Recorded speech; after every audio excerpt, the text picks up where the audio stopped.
Start over. Good morning. I am Donna Mitchell with Aging Advantage. Aging Advantage is a nonprofit organization that supports seniors and disabled adults in the greater St. Louis area.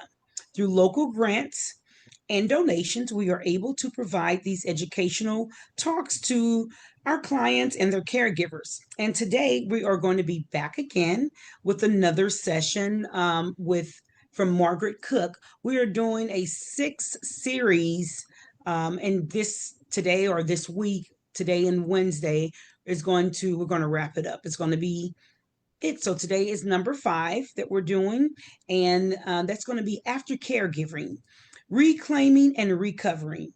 So we will, of course, be back to discuss if anybody decides to join me today. If not, I'll just have my own comments afterwards, and we'll go from there. Okay. So again, hopefully you enjoy, and she's going to share about the after caregiving again, Margaret Cook. So just bear with me while I go ahead and get us connected with that, and then we can go ahead and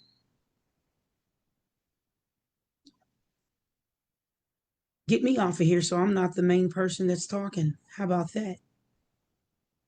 These have been some really great series that we've been listening to with Margaret. And let's see, here's my screen shared. That way I can be quiet. I'm going to go ahead and go off so when it comes on, I don't.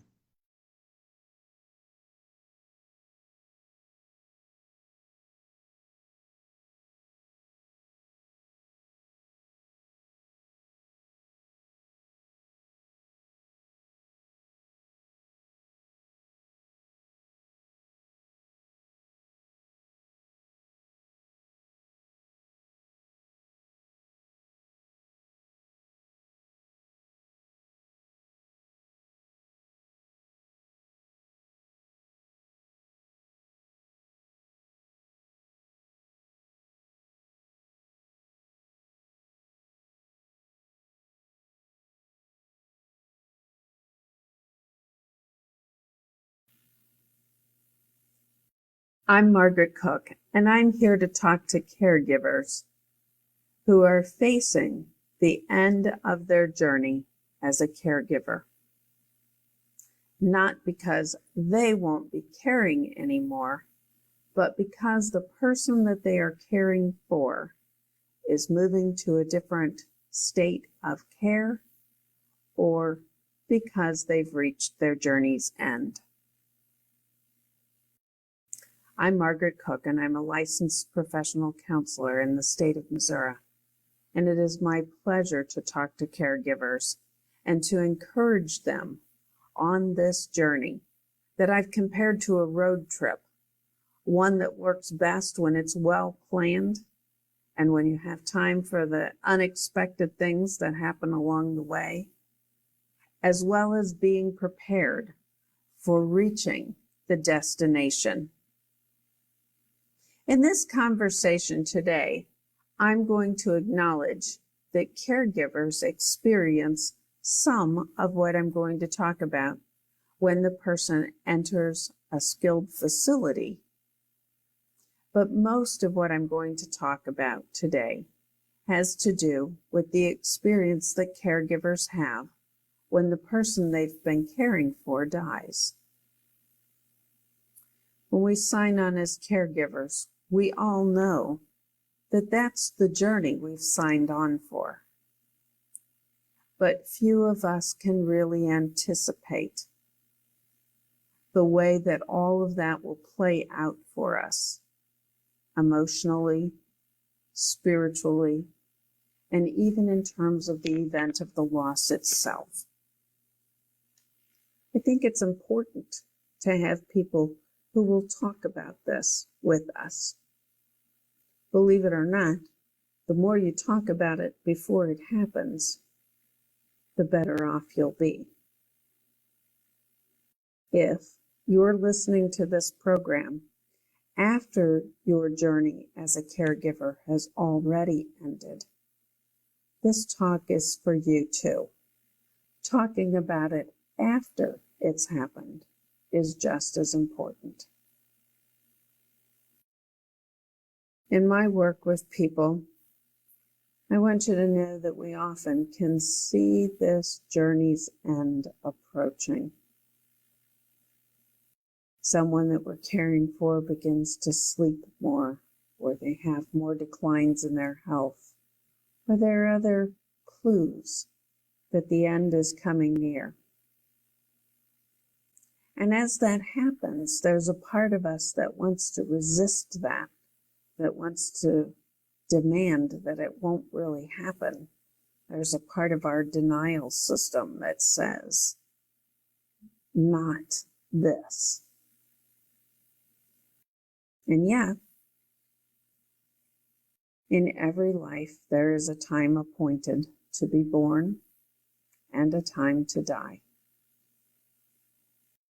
And when we face those moments with our emotional capabilities present to us and our love available, we find a way through sometimes what feels like unspeakable grief.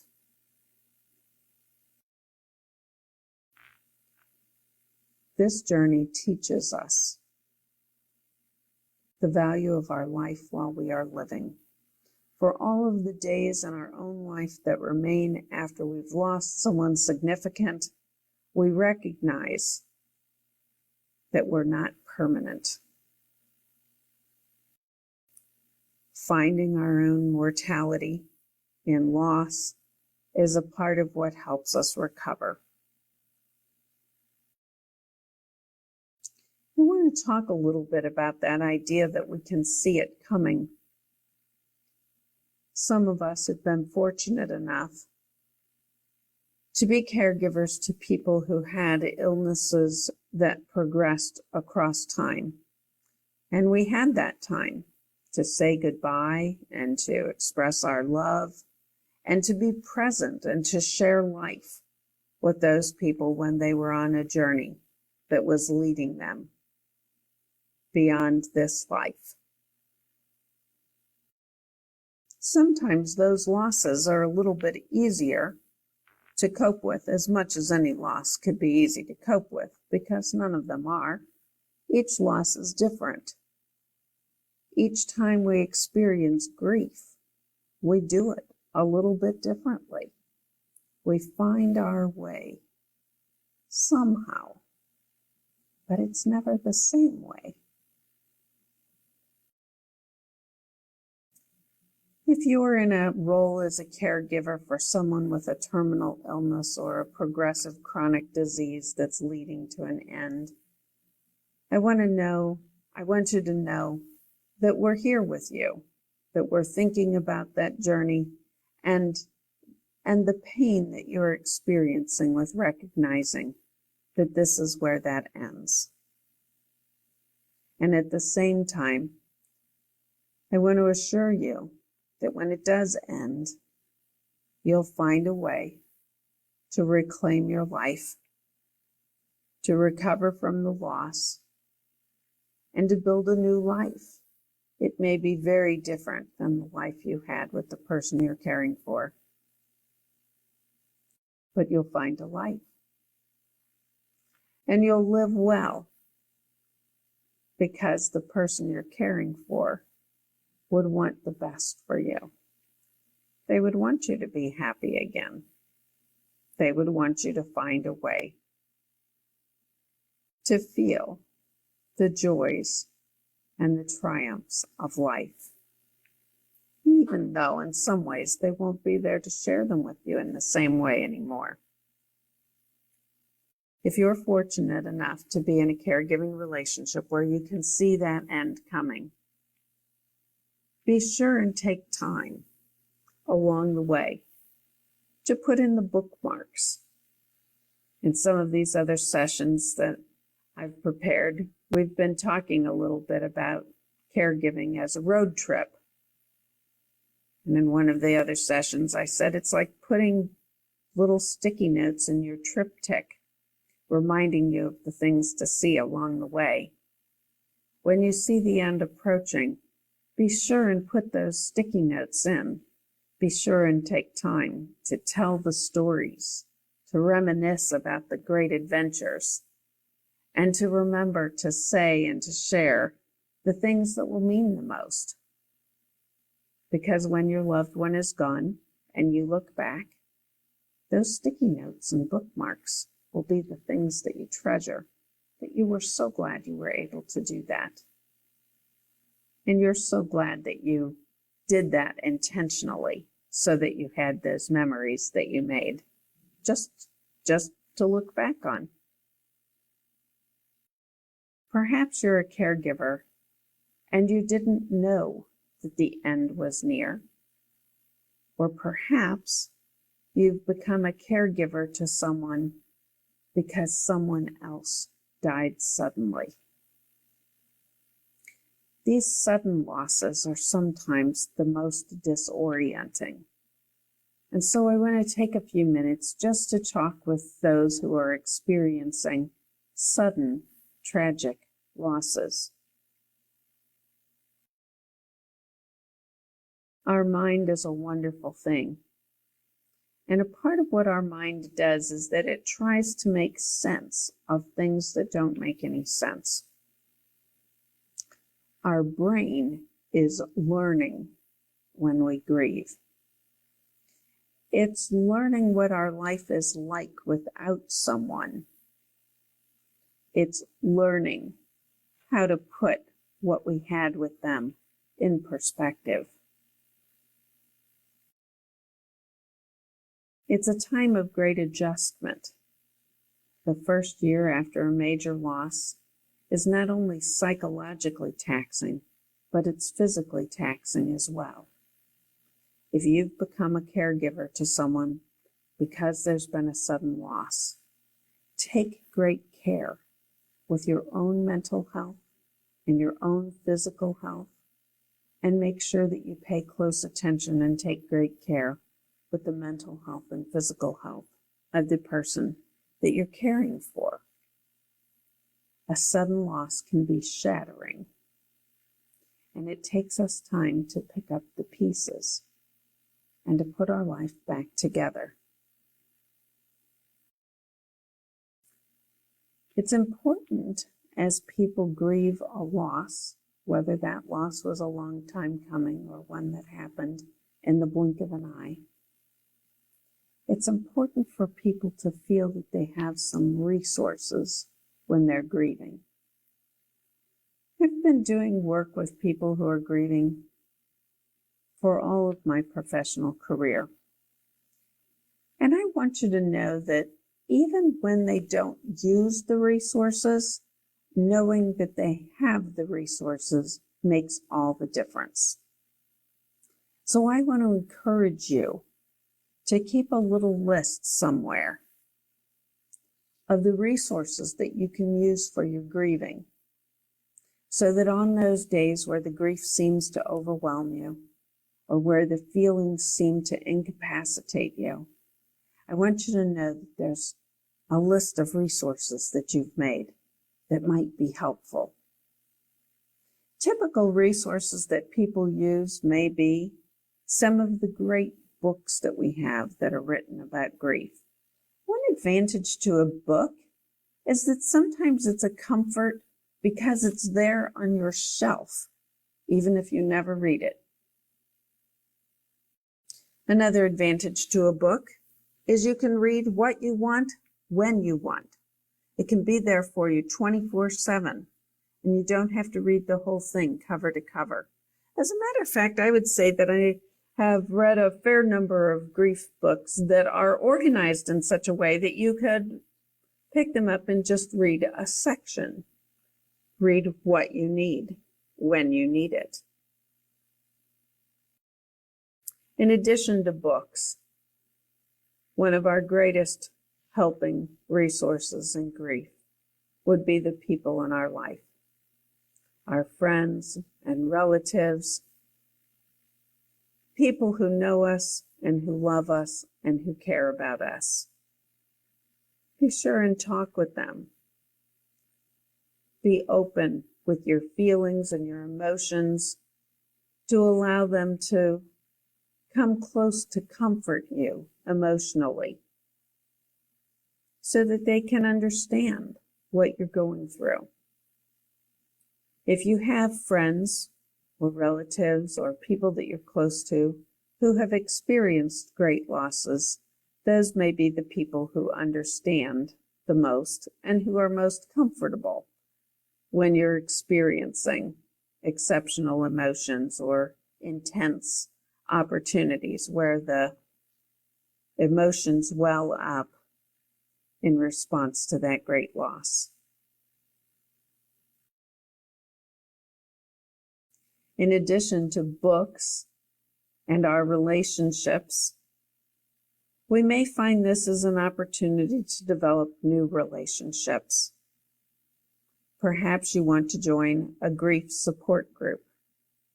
Many are available through hospice organizations, hospitals. Some funeral homes have them, and many of our churches will have opportunities for people to belong to a grief group. In my experience professionally, I often have people give me the best feedback or the highest levels of comfort about how helpful something was for the programs that actually use a curriculum. Groups that are more open-ended, clients have a more mixed relationship with because it will depend on who's in the group at the time that you go. And if your loss has been somewhat unusual, either in its circumstances or perhaps because of the relationship that you were in with the person that you lost, sometimes those unstructured groups will not be a very good fit because your experience will be somewhat different. Though everyone is grieving, if everyone there is grieving the loss of a spouse and you lost a child, that might be a whole different story. Basically, though, I want to encourage you to reach out. The other great resource for grief and for healing is often a journal. When you write about your experience, it helps you to heal.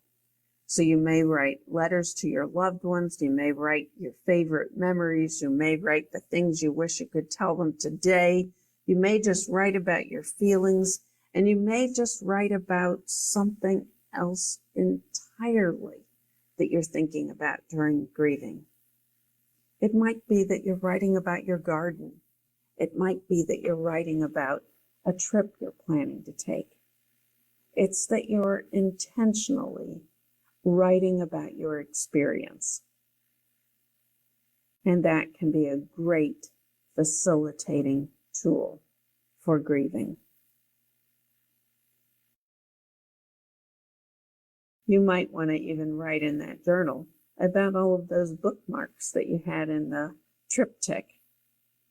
If you weren't keeping a journal or a log while you were going through the experience, to do some journal writing looking back on the experience can be very helpful and cathartic. Celebrate what you've done and the care that you've given as a caregiver. Writing all of that down and reflecting on it can give you great strength. Grieving is hard work. Keep doing it. I tell people that grieving is a lot like going to the gym. It hurts. But if you keep going, it hurts less. Not because the work got easier, but because you got stronger.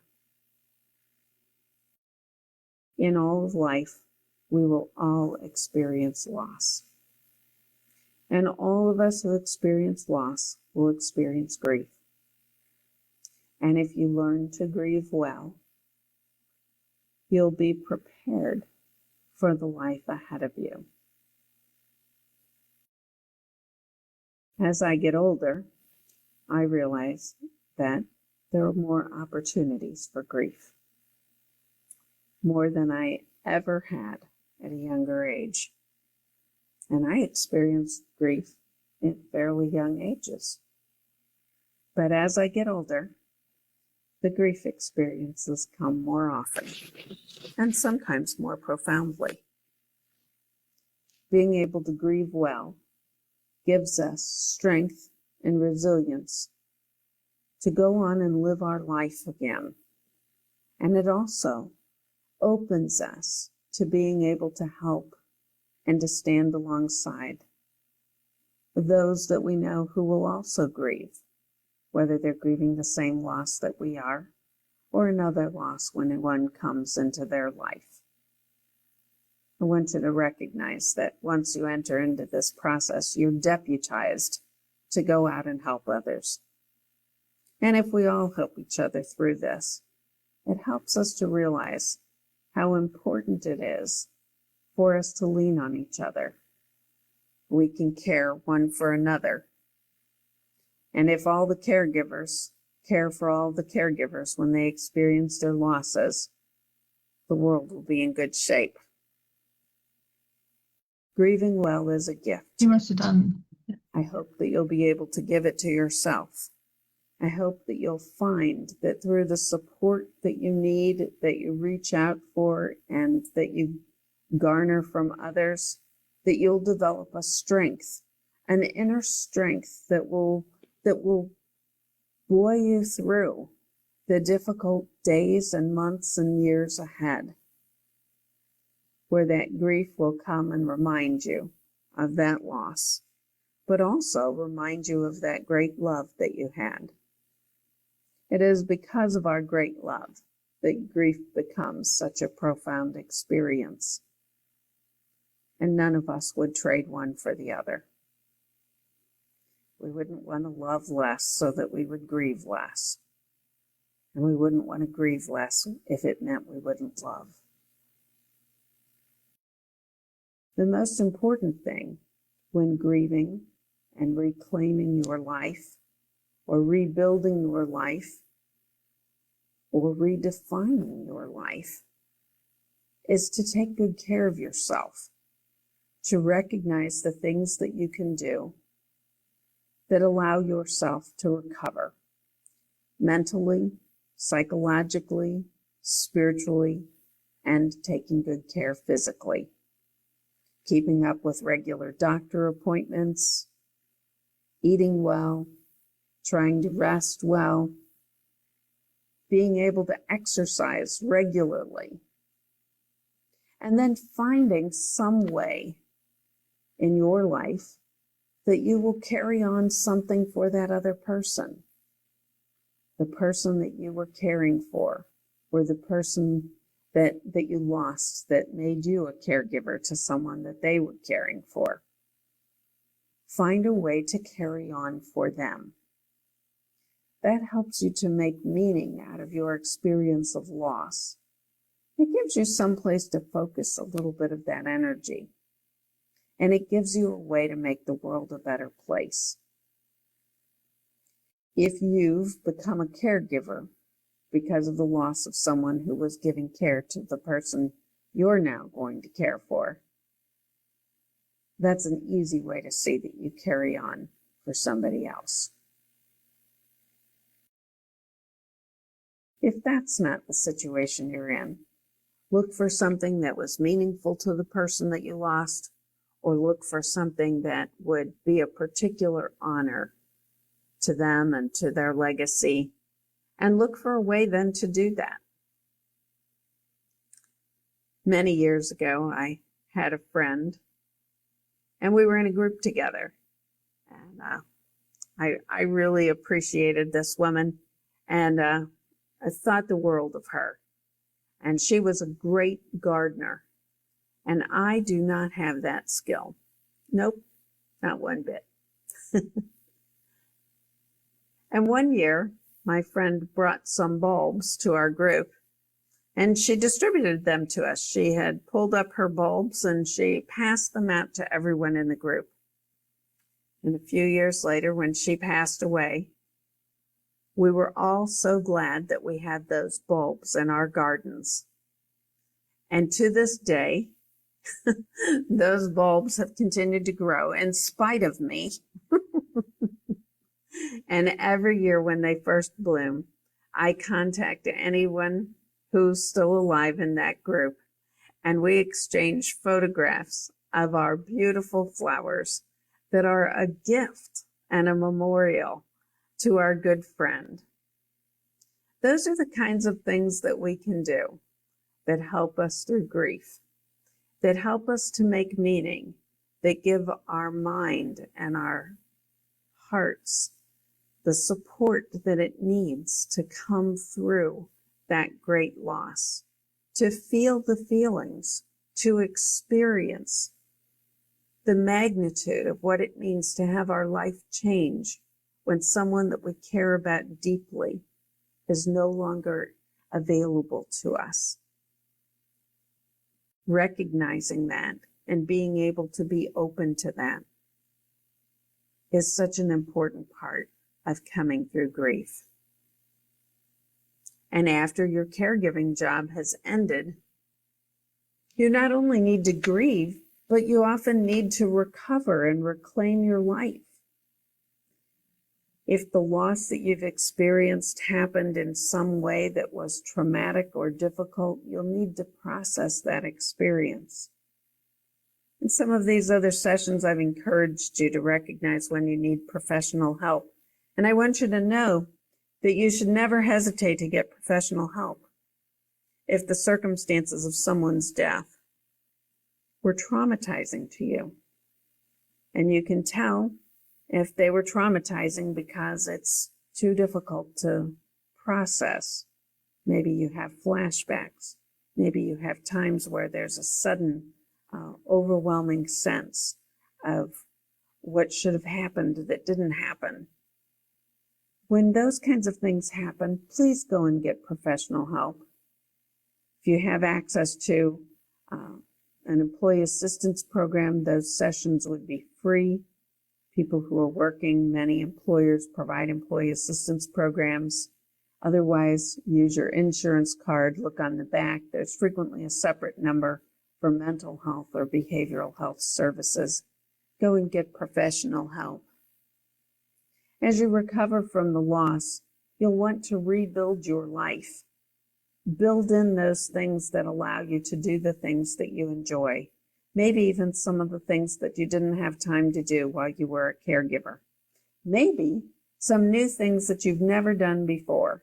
Maybe you'll have a new hobby or a new interest or something that would bring you joy that's appropriate to where you're living now, or that's just something that you've always wanted to do. Take time to explore yourself. Take time to find out who you are. You're becoming yourself into a whole new chapter.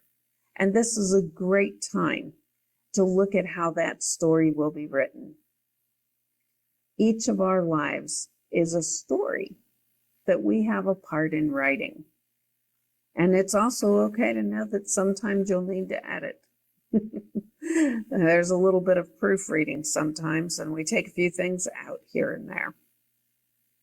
But I want to encourage you to rework your life after your loss so that your new life works better, that it's sustainable, that it's affirming, and that it allows you to become your best self, because you've been made a better and a stronger person for having been a caregiver. You may have that opportunity again in your life, or maybe the opportunity that you had is the only time that you'll serve in that role. It's an honor and a privilege to serve as a caregiver. And if you can incorporate that experience into your story, you'll find that it's one of the chapters that recognizes the greatness of who you are, the great gifts that you gave, and the great strength that you have received as a result. I'm glad that we've had this time today to talk about what happens after caregiving ends, how you can reclaim and recover, whether that was an end that you could see coming or whether it came suddenly, whether you became a caregiver because of the sudden loss of someone who was already in a caregiving role and now the person they were caring for needs you. I want to encourage you to make a list of the resources that you can use for grieving and keep that list handy so that when the going gets tough, you've got that list. I want to encourage you to write about your experience. Write in a journal, type on the computer, put it in your phone, whatever works for you, but write about the experience. And know that books on grief can be kept on the shelf and can be read in the time of need, not even the whole book cover to cover. Look for support groups. Remember to talk about the person that you've lost, and remember to connect with people who can help you in the journey of grief. Grieving well is a lifelong skill. It'll always pay off, and it also helps you to become a person who can help others who are grieving. And everyone will experience losses, so it's good to know how to show up for people. The most important thing is to get support and focus on building that strength in that new life, and to take good care of yourself. As you take good care of yourself, I wish you the very best. We've been talking about several things I've done in this series: 2 introductions to caregiving, mental health, self-care for the caregiver, this session on recovering after caregiving has ended, and a session on family meetings, a way to build support and strength in your relationships. I'm glad you've taken time to listen today, and I wish you the best as you grieve and become whole, and as this chapter of your life comes together to be one of the most beautiful chapters in your story, and that the next chapter ahead will be one bright with promise.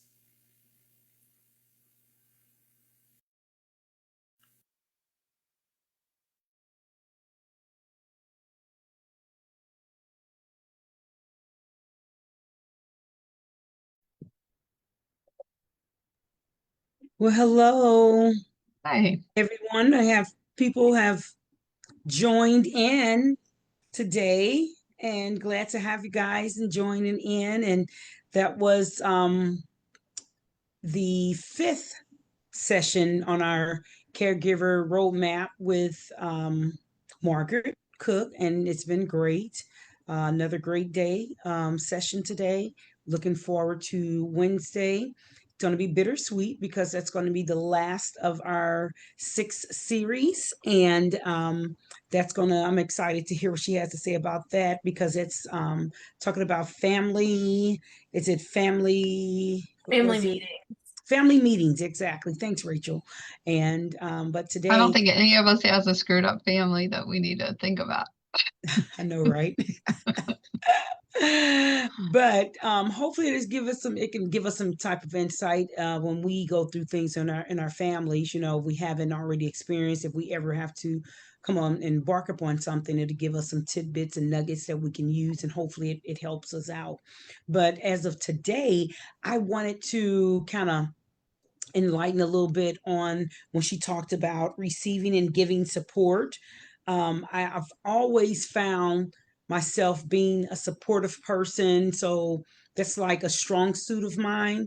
But I find it's rather my weakness, I would say, when it comes to receiving the support, because I'm always the person that's giving to others and wanting to give to people, that when they want to show me the same love in return, I feel like awkward, like I'm taking up their time, I'm being rude to them, or and it's a good thing though. And I have to sometimes remind myself often that it's okay, let people love on you and let people do for you how you do for others, and just be there.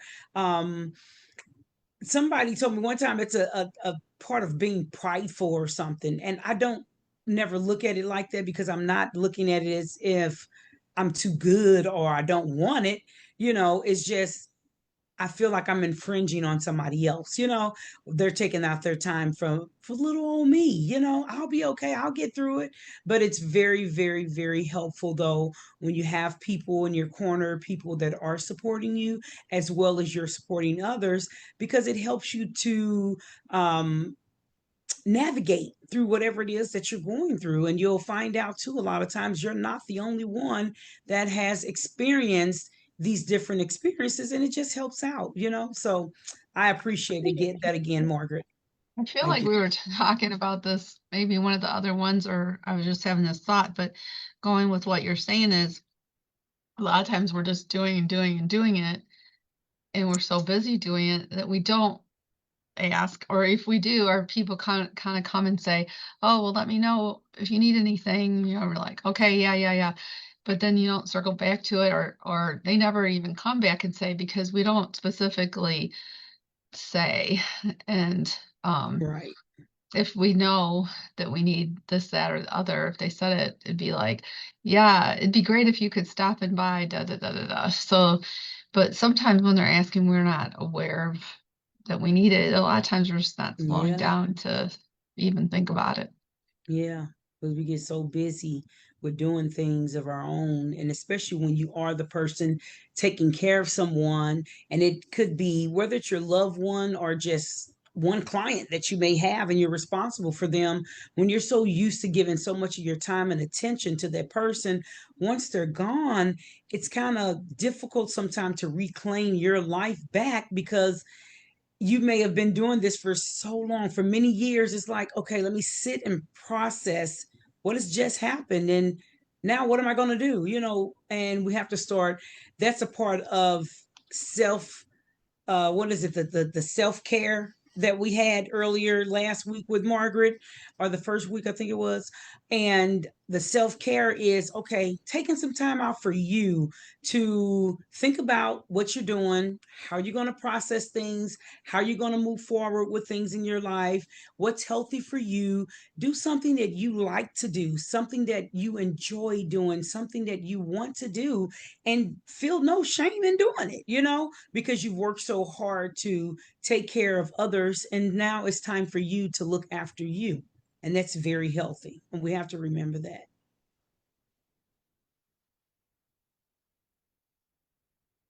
I think Rachel, you've been on two of them. Have you been hearing two of them, or I think you've been listening to over the lives. What's your take on this so far? These 5 sessions. Feel like I feel a lot of like similarities with when she's talking about self-care, about taking care of someone else, because I'm kind of like Donna, where I take care of everybody else, but I don't take care of myself. And part of that self-care is filling yourself up before you fill other people's cup up. So Yeah, that's awesome. That's good. And even though, Rachel, you're not a mom yet, but I think a lot of times we get that, us females, we get it because I think we learned that during our raising our children. When you become a mom, it's like you just focus so in on that child that you're having to care for now. It's just not me that I care for. I have to care about this other mouth or these other mouths. And so often, as being a mom, you shop for them, you cook for them, you make sure that they have the right foods or whatever foods they want to eat, or even if they don't want to eat them, okay, you're going to eat your veggies because this is healthy for you. This is what you need. And whether we do it or not, we're just so focused on our kids because we want them to be healthy. We want them to be whole. We want them to be smart. We want them to excel. We just want. And so we push and we feel and we put all of this into those children. So even as they become older and adults and they're grown, you know, we started off taking care of them, and throughout our whole life everything is about that child. But once they're gone out of the house, what do you do then? You have to let go and allow you to enjoy you. And so then on the flip side, after so many years of enjoying you, then it could be a close relative or a loved one that you're now caring for. So here you go back to that circle again. You're back taking care of someone else, and guess who gets put on the back burner? Me, I. Yeah, look, it's me.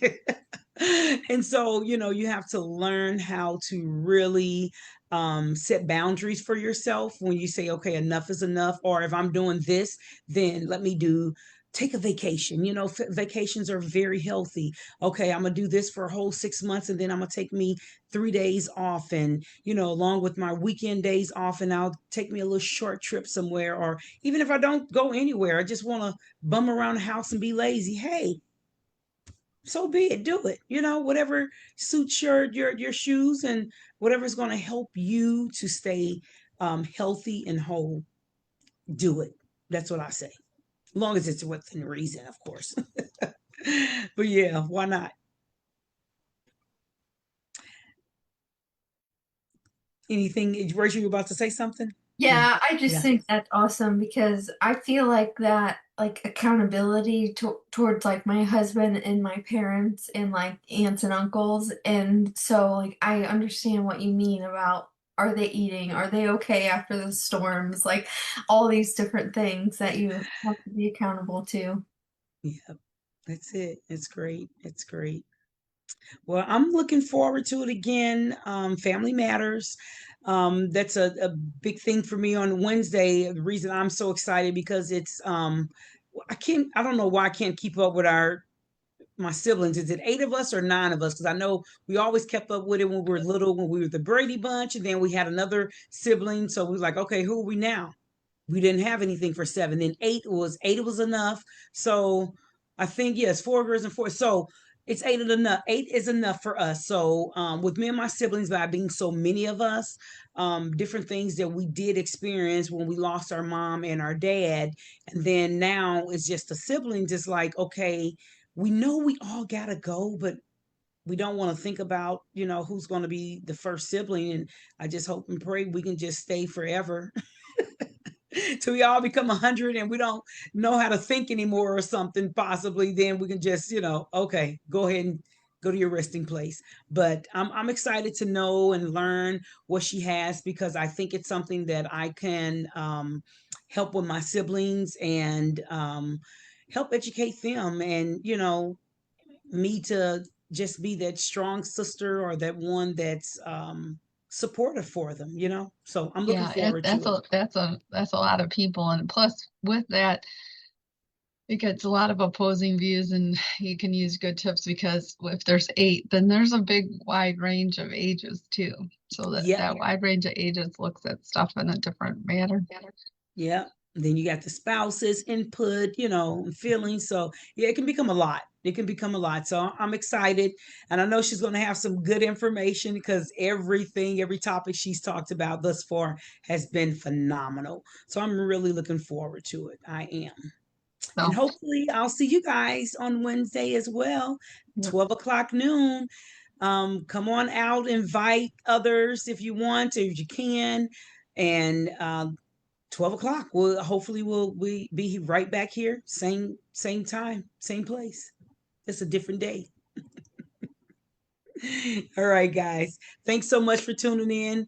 Aging Advantage. Again, I'm Donna Mitchell, and we'll be back on Wednesday. We had Gail Lee today, and Rachel as well. And we'll be back on Wednesday, guys, 12 o'clock.